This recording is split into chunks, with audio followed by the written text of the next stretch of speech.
Oi, Thaís, você tá me ouvindo? Oi, Thaís, Oi, doutora Jeane, tudo bem? você tá me ouvindo? Estou te ouvindo, mas eu não estou te vendo. Que estranho, peraí. E agora? Também não, deixa eu ver aqui se foi. Porque eu tô aparecendo aqui para mim. Ah, agora eu estou te ouvindo. Eu não tô te ouvindo bem, tá baixo. Agora eu estou te ouvindo, você tá me... Oi, Thaís, vamos fazer o seguinte. Você tá me ouvindo? Tô sim, tô te ouvindo.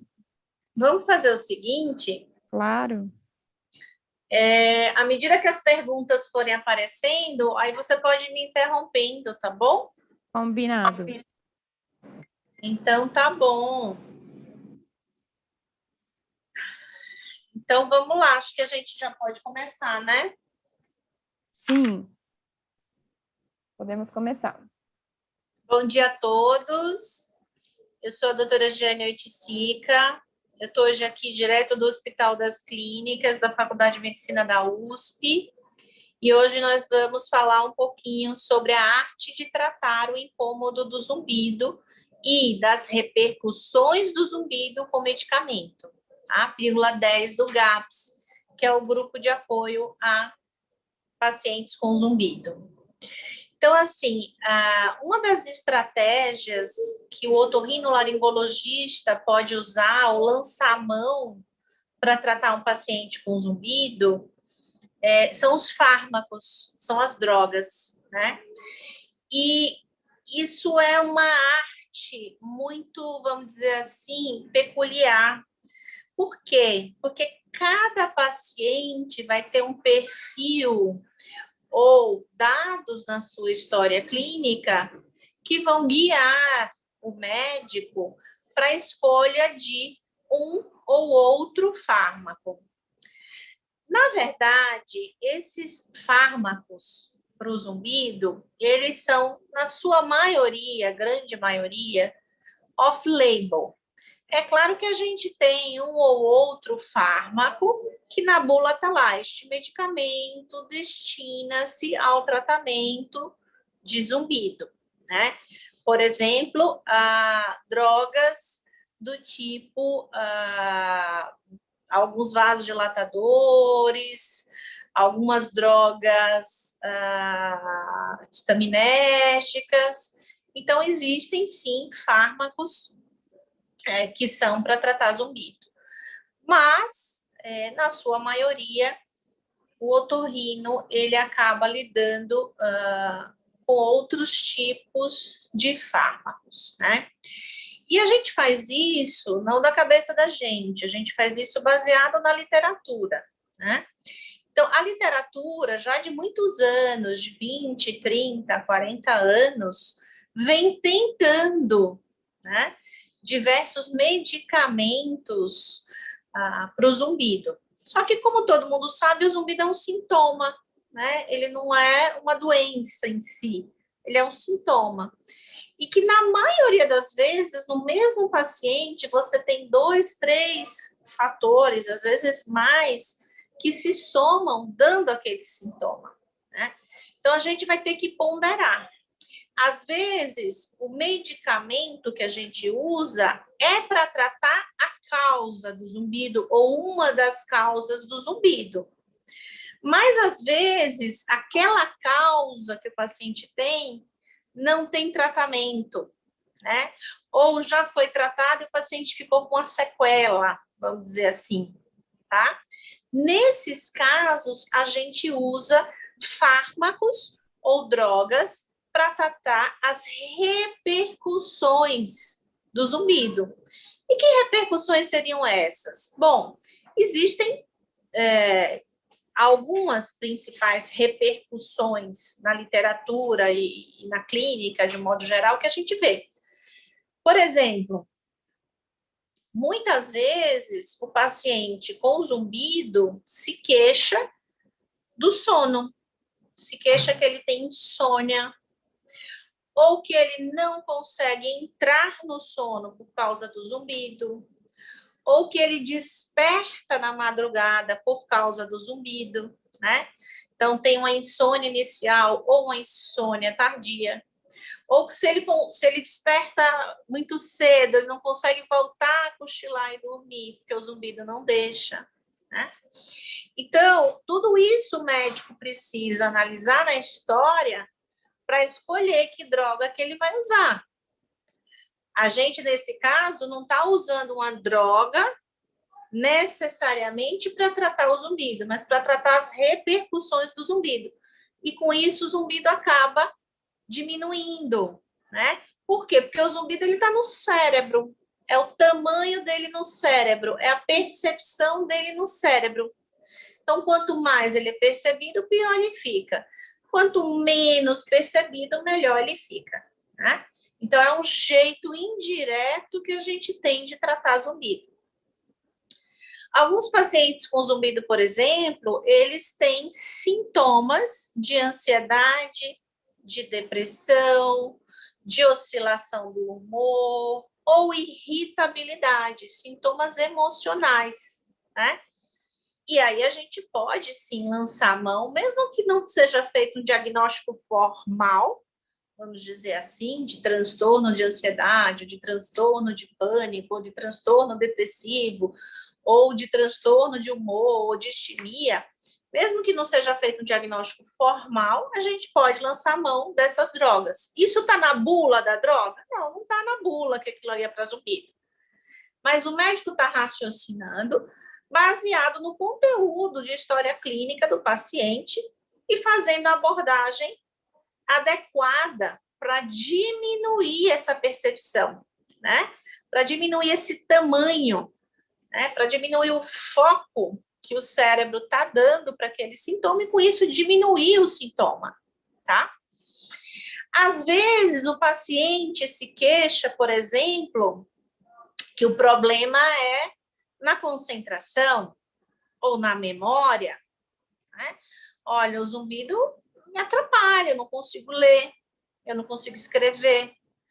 Quando eu tenho que fazer um trabalho que demanda muita atenção e raciocínio lógico, raciocínio mental, eu tenho dificuldade, porque ele me distrai, ele me dispersa, tá?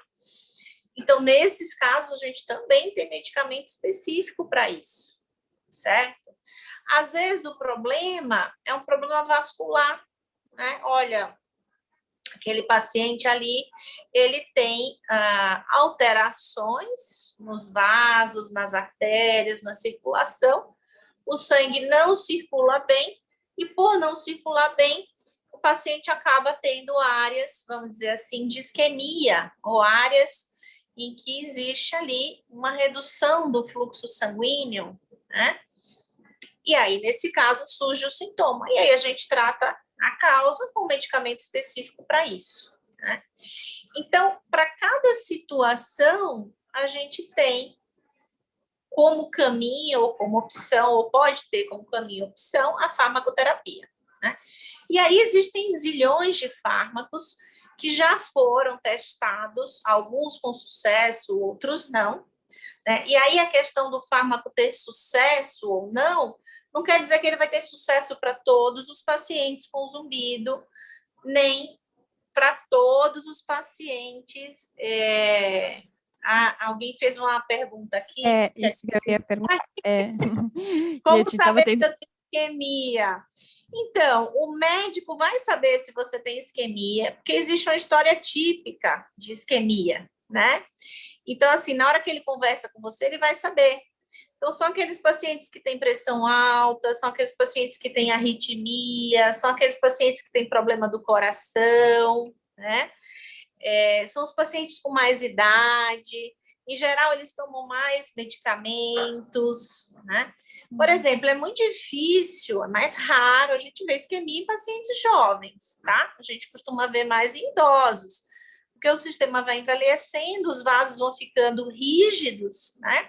Vão ficando endurecidos, E somado isso com a genética e os fatores ambientais que porventura tenham, por exemplo, o paciente que fuma, ele com certeza tem mais isquemia, porque ele tem mais radicais livres no corpo, o corpo dele oxigena menos, né? O paciente que é sedentário, não faz exercício, provavelmente ele tem mais isquemia. O paciente que tem colesterol alto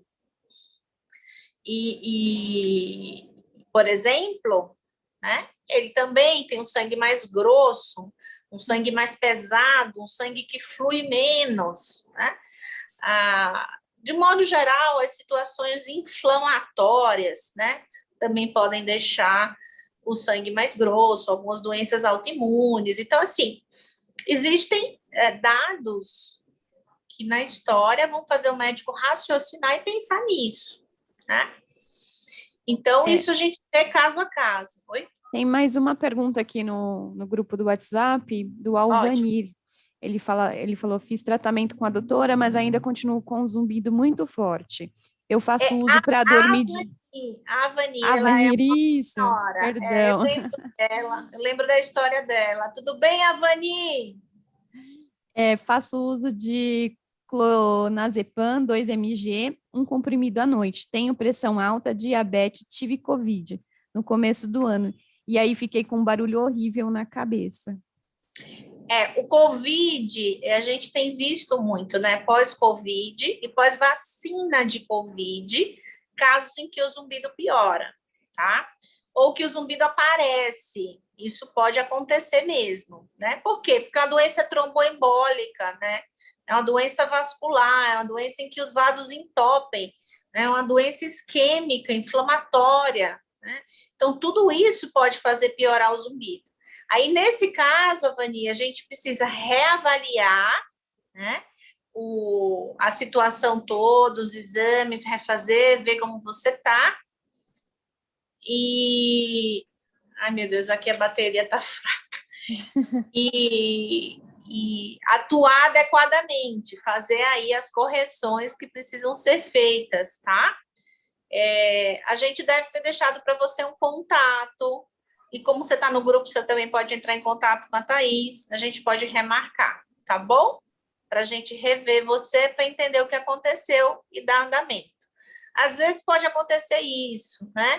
O paciente recebe alta do grupo, porque está melhor, porque melhorou, e depois volta a piorar por alguma situação específica que porventura aconteça. E aí a gente reajusta, tá? Não é o mais comum, mas pode acontecer. Mais alguma pergunta, Thaís? Tem aqui no Zoom, da mesma da isquemia, né? Obrigada pela explicação, porque tenho pressão alta, colesterol alto, problema vascular. Qual médico especialista que pode examinar? Pode indicar especialista? Também tive Covid, tomei 3 doses da vacina que parece que piorou. O cardiologista, né? Não sei se você deve ter, se você tem pressão alta e colesterol alto, o cardiologista é o melhor médico para avaliar, né?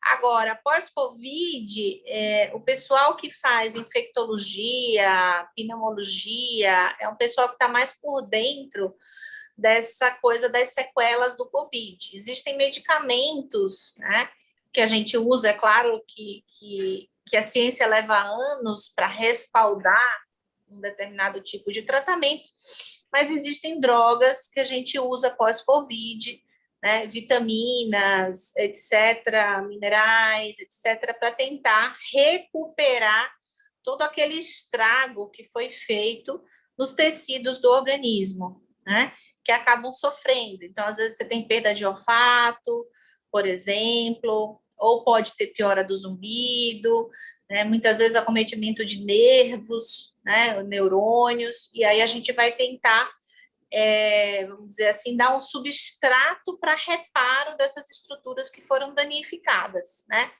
Existem estratégias que podem ser usadas. Nada oficial de literatura, porque é uma coisa que a gente vai aprendendo e publicando, e o Covid só tem 2 anos, aí 3 anos, mas que tem sido feito sim. Tem mais uma pergunta, posso falar? Tem aqui. Bom dia, comecei o tratamento para enxaqueca com nortiplina. Após 15 dias surgir o zumbido. Isso em abril, mesmo suspenso de medicação, está até hoje. Vejo muitos relatos de antidepressivos causarem zumbidos. Pode acontecer? Sim. Então, assim, a gente tem tanto o antidepressivo causando zumbido, como o desmame inadequado de uma determinada droga causando zumbido, que é a síndrome withdrawal, né? Quando você suspende do dia para a noite um antidepressivo, tá? E a gente vê muito isso, mesmo trocando a droga, ou às vezes suspendendo a droga, o zumbido não melhora como deveria, apesar dele estar associado ao uso do medicamento, tá? Mas, assim, isso não é uma regra. O que eu vejo na clínica? O que eu vejo é o seguinte: se o paciente tem zumbido e tem indicação por conta das repercussões clínicas, a gente pode usar, sim, um antidepressivo, um ansiolítico ou qualquer uma dessas drogas, sem que haja piora do zumbido. Em geral, melhora, tá? Se for bem indicado. Agora, se o paciente não tinha zumbido e começou a tomar a droga para o tratamento de alguma outra coisa, aí sim a gente vê que pode aparecer. Por que isso acontece? Porque existe uma variabilidade intrínseca do nosso organismo, né? Então, intrasujeito, eu tenho uma maquinaria que difere da sua, ou da dele, ou daquele outro. Então, cada paciente vai responder de um jeito. A coisa não é uniforme, a coisa é heterogênea, né? Eu tenho pacientes no consultório que se curaram com antidepressivo, se curaram do zumbido, e não são poucos, né? Mas eles não tinham zumbido antes. Ou melhor, eles não estavam tomando antidepressivo quando o zumbido apareceu, por exemplo, né? E pela história eu detectei achados que justificavam aquele tratamento, tratei e o zumbido desapareceu. Então, isso acontece, né? A mesma droga que pode fazer o zumbido curar ou melhorar, de repente ela também pode dar zumbido. Mas isso não é uniforme. Isso varia de acordo com a nossa carga genética, né? Então, não é uma coisa linear, que vai acontecer, porque aconteceu com você, vai acontecer com todo mundo. A mesma coisa é a vacina. A vacina pode dar zumbido? Pode, né? Tem tipos de vacina que dão mais? Tem, é o que a gente tem visto na clínica, tá? Mas é frequente? Não, é raríssimo, né? Mas por que uma em, sei lá, em 10 milhões teve aquele problema? Estou chutando, eu não sei qual que é exatamente, acho que é 0,04 percentual. Porque existe ali uma predisposição para tal, né? Ou para uma reação aos componentes da fórmula da vacina, ou para uma inflamação, ou para uma agressão frente àquela vacina aplicada. Então, assim, isso pode acontecer em diversas situações. Da mesma forma que eu posso, por exemplo, fazer um tratamento dentário, que é para o meu bem, porque eu estou com um canal que tem que ser feito, e depois daquele tratamento começar com zumbido. Ou da mesma forma que eu posso fazer um tratamento ortodôntico e depois começar com zumbido. Mas isso vai acontecer com todo mundo que faz tratamento ortodôntico? Não.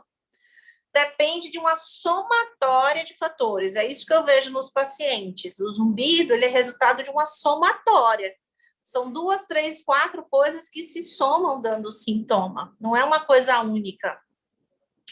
E daí a dificuldade, por isso que muita gente se depara com médicos otorrinolaringologistas que falam, meu, não tem tratamento, você tem que conviver com isso. Por que eles falam isso? Porque é uma arte, é uma ciência muito complexa de dominar, né? Se eu não tenho um fator só, são 2, 3, 4, eu vou ter que limpar aquele quadro, tirar um, tirar outro, depois mais outro, até chegar no resultado final. Então, é um trabalho de formiguinha, não é um trabalho de cigarra. Quem conhece a história da formiguinha e da cigarra? É um trabalho de formiguinha. E nem todo mundo quer ter trabalho de formiguinha. Às vezes o médico não quer ter trabalho de formiguinha, às vezes o paciente não quer ter trabalho de formiguinha, né? Então, eu diria que é um trabalho de mão dupla, de via dupla, né? É um casamento. Eu caso com os meus pacientes, vamos lá, juntos, de mão dadas, para chegar no resultado que a gente quer, que a gente almeja. Mais alguma pergunta, Thaís?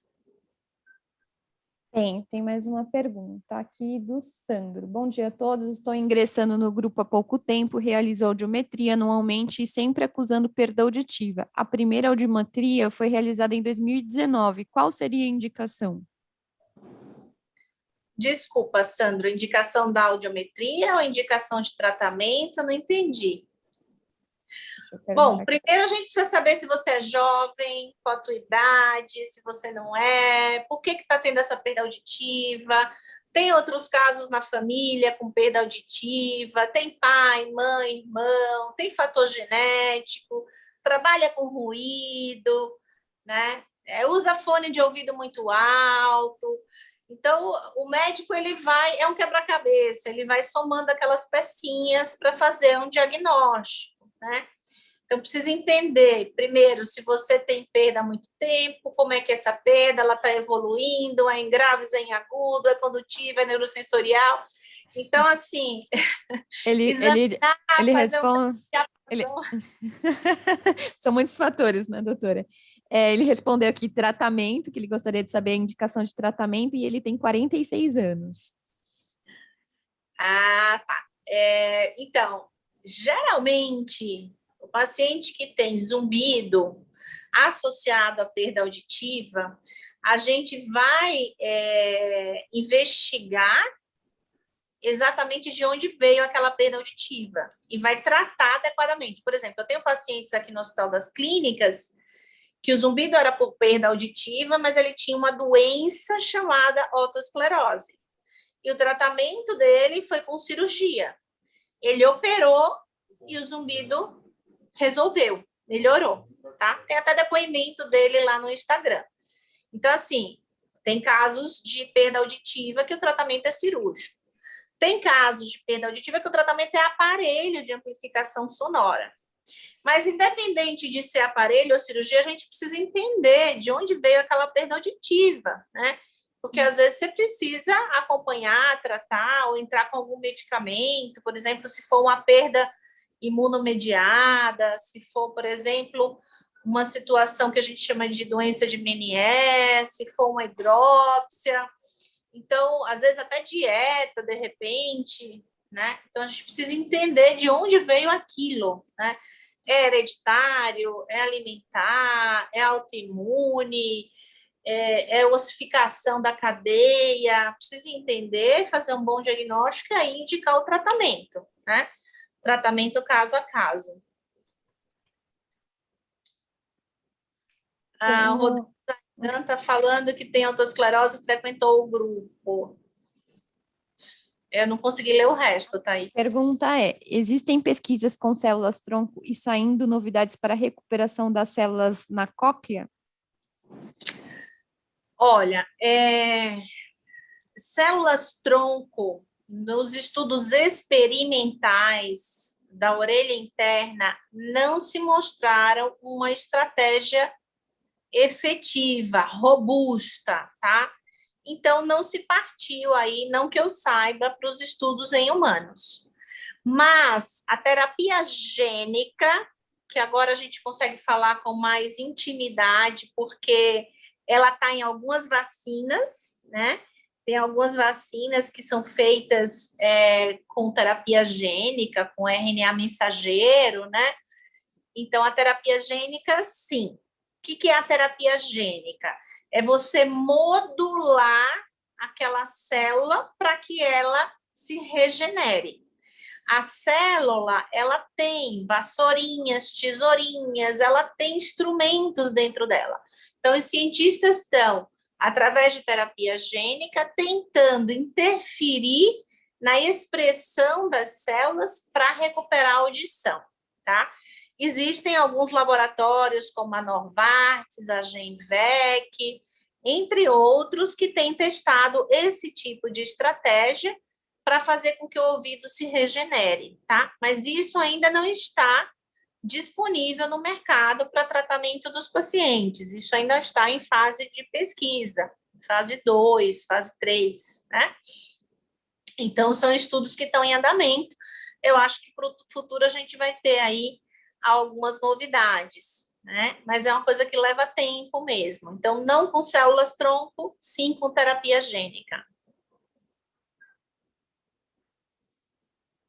Mais alguma pergunta, tá? Hoje nós temos muitas. Ah, Vamos lá.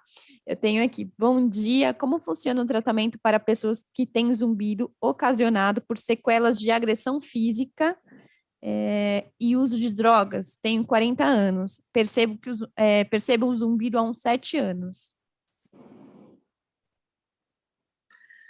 bom, aí a gente precisa avaliar, porque assim, quando você fala uso de drogas ou sequelas físicas, né, agressões, o problema pode estar na célula do ouvido, pode estar no nervo da audição.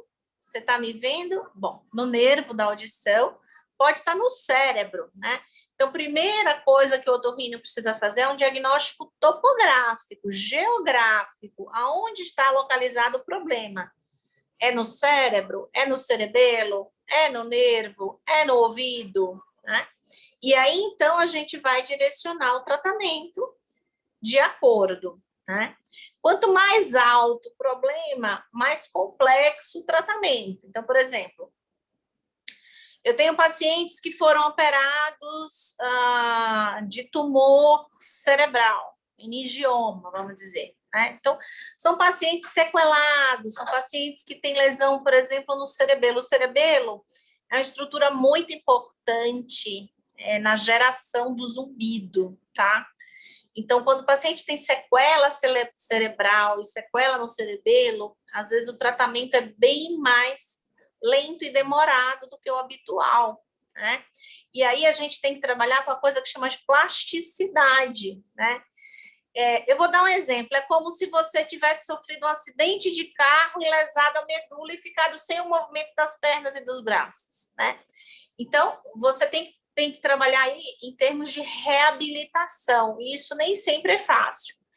Mas a gente tem aqui no Hospital das Clínicas, eu não tenho no consultório, mas no Hospital das Clínicas a gente tem alguns recursos que a gente pode usar, por exemplo, para esses casos com sequelas centrais, né? Mas aí precisa ver caso a caso o que está acontecendo com aquele paciente, né? Aí é bem individual. Tenho mais uma, posso? Pode. Então, vamos lá. Pode Essa falar. terra. Comecei a ter zumbido após uma explosão próximo a mim. Houve perfuração do tímpano, já fiz cirurgia e fechou o tímpano. E desde dezembro estou com zumbido. Há tratamento, já consultei vários otorrinos. Olha, não posso jurar por Deus porque eu não vi o seu caso, né? Mas assim, o que a gente faz? A gente faz uma audiometria, a gente faz um BERA, a gente faz autoemissão, e a gente faz um exame muito importante que chama acufenometria, que é a medida do zumbido. Então, eu tenho que saber em que ponto da via está esse zumbido, em que frequência que ele alcançou, que está a lesão, né? Para eu poder saber se eu tenho recurso para atingir aquela frequência. Né?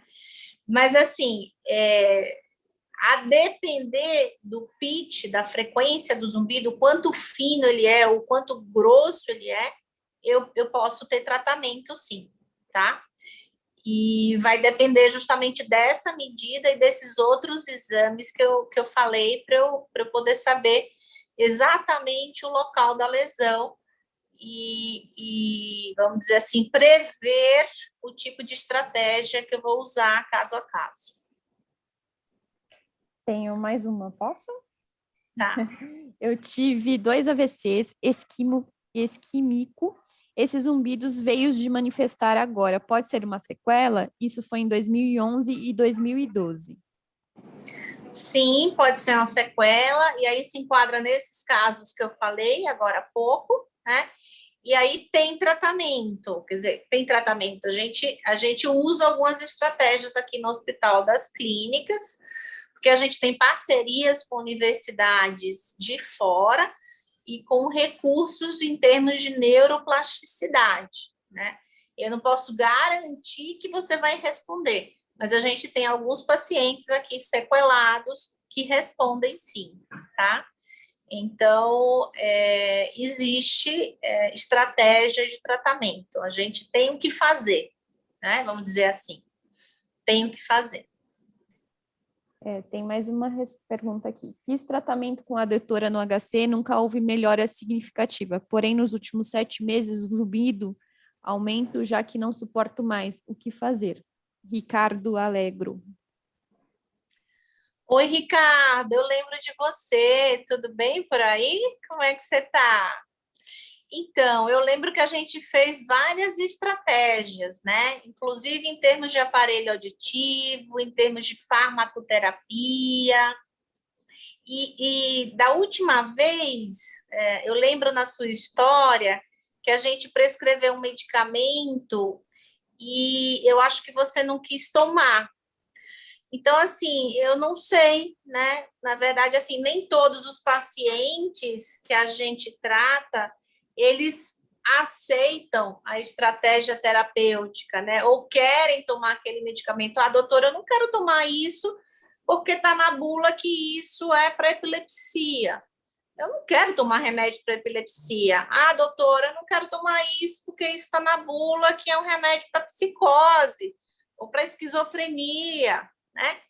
E aí, às vezes, a gente tem uma linha de raciocínio, um porquê para passar determinados medicamentos para os pacientes, mas nem sempre os pacientes topam tomar ou seguir naquele tratamento, né? Às vezes, os pacientes se recusam, né, a seguir no tratamento e a gente respeita muito os pacientes, né?